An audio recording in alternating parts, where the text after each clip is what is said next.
5 और 6 नवंबर 2 दिन सीईटी की परीक्षा, कॉमन एलिजिबिलिटी टेस्ट, एक बहुत बड़ा ये भी एक प्रोजेक्ट है हमारा। 11 लाख ऐसे फॉर्म्स भरे हैं हमारे जो परीक्षा देने वाले परीक्षार्थी हैं अपनी नौकरी के लिए। ये ग्रुप सी के लिए किया जा रहा है।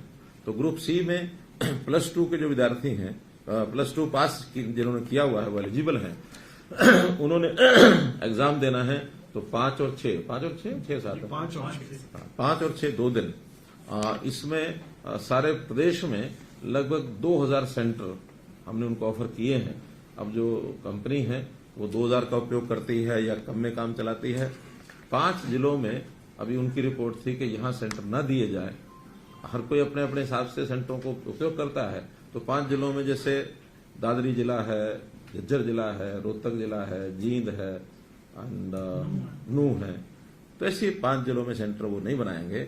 बाकी सब 17 जिलों के अंदर ये सेंटर बनेंगे 4 शिफ्टों में। 2 शिफ्ट 5 तारीख को, 2 शिफ्ट 6 तारीख को। ये 5 जिले सर कंपनी के कहने पे है या अपनी कोई? हमारा भी उसमें हमारा भी पुराने हमारे जो एचपीएससी और हमारे जो स्टाफ सिलेक्शन कमीशन उनकी भी जो रिपोर्ट्स हैं और हमारा स्कूल एजुकेशन बोर्ड उनकी भी रिपोर्ट्स हैं। इन जिलों में नकल के चांसेस ज्यादा होते हैं। एक ही मात्र कारण है और कोई कारण नहीं है। हमने हालांकि कहा कि उसमें से जो अच्छे सेंटर्स हैं जो नकल नहीं होती है उनको लगाया जा सकता है, लेकिन इस बार तो अभी पूरा जिला छोड़ा है। अगली बार में हम ऐसे कुछ स्कूलों को छांटेंगे जहां इस प्रकार की प्रवृत्ति नकल की नहीं है। अब क्या होता है कि इतने सारे सेंटर्स पर जब ये काम किया जाता तो कई बार पुलिस के नाते से हम पुलिस लगाते जरूर हैं, लेकिन अनटुवर्ड कोई इंसिडेंट हो अच्छा नहीं है। Let us play safely. तो उस नाते से हमको उन जिलों में भी ना करके, बाकी हमारे पास हैं सारे सेंटर्स हैं। एक जिले से जो परीक्षार्थी देने वाला है वो दूसरे में या तीसरे में जाकर के देगा। बहुत दूर नहीं ले जाएंगे, आसपास का एडजॉइनिंग या adjoining to adjoin, next adjoining, उन्हीं 2 जिलों में।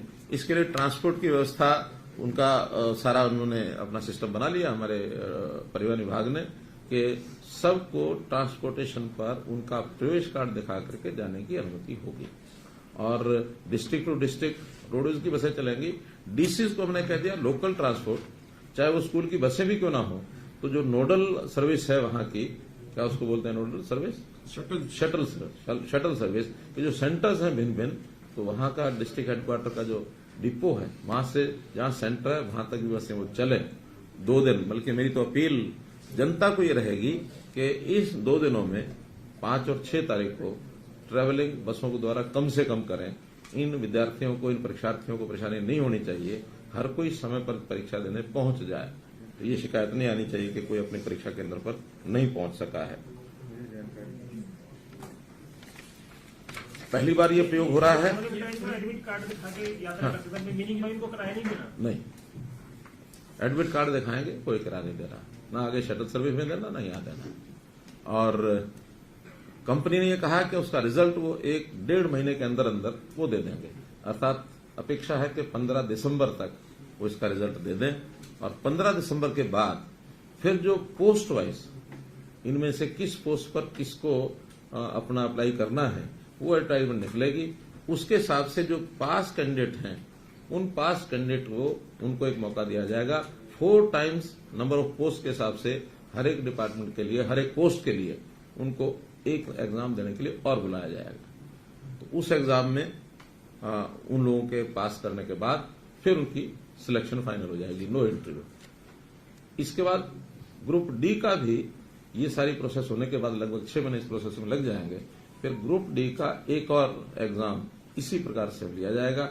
उसमें कोई दूसरा एग्जाम नहीं होगा, केवल मेरिट के आधार पर जो प्रायोरिटी उन्होंने डिपार्टमेंट की दी हुई होगी उस डिपार्टमेंट की प्रायोरिटी के हिसाब से जो ऊपर के जो मेरिट के टॉप के जो लोग हैं as per number of seats उनको सिलेक्शन कार्ड दे दिया जाएगा।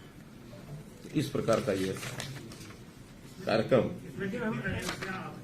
प्रदेश के लिए भर्ती होंगी सर? हाँ जी, इसमें जो लाखों बच्चे इसमें लेंगे, हाँ, उसमें कितनी भर्तियां हमारे प्रदेश के बच्चों के लिए? नहीं ऐसा कोई इसमें कोई वो रिजर्वेशन नहीं है। हाँ, ऐसा नहीं है। जो जिन्होंने फार्म भर दिए हैं 11 लाख ने फार्म भरे हैं। हाँ, तो 11 लाख से ऊपर लोगों ने फार्म भरे हैं और उसमें जो हाईएस्ट मार्क्स के होंगे उन हाईएस्ट मार्क्स के लोगों को अगले जो नंबर ऑफ सीट्स होंगी उन सीट्स के हिसाब से उनसे फिर वह एक ऑप्शन ली जाएंगी और उस ऑप्शन में जो आएंगे जितनी सीटें हैं 4 टाइम्स का उसमें एग्जाम लिया जाएगा। ये तो हमारा ग्रुप सी का हो, ग्रुप डी का हम अगले साल लेंगे। 6 महीने बाद। हमने ये भी कहा था कि ग्रुप सी का सीईटी भी हर साल होगा। हाँ, हर साल होगा, ये भी हर साल होगा, वो भी हर साल होगा, लेकिन 2 बार होगा। अब इसमें इस बार पहले ग्रुप सी का कर रहे हैं, बाद में डी का करेंगे। दोनों एग्जाम लेने के बाद अगली बार फिर तय भी कर सकते हैं कि इसको पलट भी सकते हैं, पहले ग्रुप डी का ले लेंगे फिर सी का ले लेंगे। लेकिन अब सी वालों में जो +2 होते हैं वो सभी भरते हैं और सी वाले में तो दोनों भर सकते हैं, दोनों +2 के भर सकते हैं। डी में दोनों भर सकते हैं, डी में तो 10वीं पास भी होगा और +2 भी होगा और उससे ऊपर के भी सब लोग होंगे। तो बहुत से लोग कॉमन भी हैं जिन्होंने सी भी भरा है, डी भी भरा है। तो आज जो सी वाले हैं वो तो सब जाएंगे, बाद में जो डी वाले हैं उन्हीं का एग्जाम उसमें भी लिया जाएगा। सर ग्रुप सी में इंटरव्यू होगा? नहीं, इंटरव्यू नहीं होगा, न सी में होगा न डी में होगा। थोड़ा सा क्लैरिफाई कर दो, ग्रुप सी में जो अब पेपर पास करेगा, जब ग्रुप डी की भर्ती होगी तो ग्रुप डी का सीईटी जो होगा वो उसको बैठना पड़ेगा ना? हाँ, बैठना पड़ेगा। तो ग्रुप डी का भी टेस्ट उसको पास करना हाँ, पड़ेगा। हाँ। अगर ग्रुप सी का भी वो पेपर दे रहा है, पास हो या ना हो, अगर उसने डी का भी देना है तो डी का एग्जाम दे सकता है। लेकिन डी का एग्जाम वाले ही डी में नौकरी में जाएंगे, सी वाले डी में नहीं जाएंगे, डी वाले सी में नहीं जाएंगे। एग्जाम दोनों का अपना अपना होगा। वो 3 वर्ष तक इसी फीस में जितने एग्जाम देने सारे दे सकता है। किसी ने इम्प्रूव भी करना है, मानो इस बार नहीं वो पास हो सका या उसके अंक कम रह गए, 4 टाइम्स में भी उसकी बारी अगले एग्जाम उसके लिए पोस्ट के लिए नहीं आई, if he wants to improve it, वो इम्प्रूव कर सकता है। 3 साल 3 साल के बाद अगर फिर कोई देना चाहेगा तो उसको दोबारा से अपना फॉर्म भर के फीस देनी पड़ेगी। 3 चांस नहीं, 3 ग्रुप डी के, 3 ग्रुप सी के, हाँ जो भी, और उसके बाद इम्प्रूवमेंट के, वो चाहे हर 6 महीने बैठता रहे। सर इसमें रिजर्वेशन रहेगी जो हाँ, इसमें स्टेट की नहीं है, लेकिन बाकी रिजर्वेशन जितनी भी हैं वो सब होंगी। SC की है, BC की है, या वो जो हमारे स्पोर्ट्स कोटा है, सबकी मेरिट अलग वो अलग अलग होगी।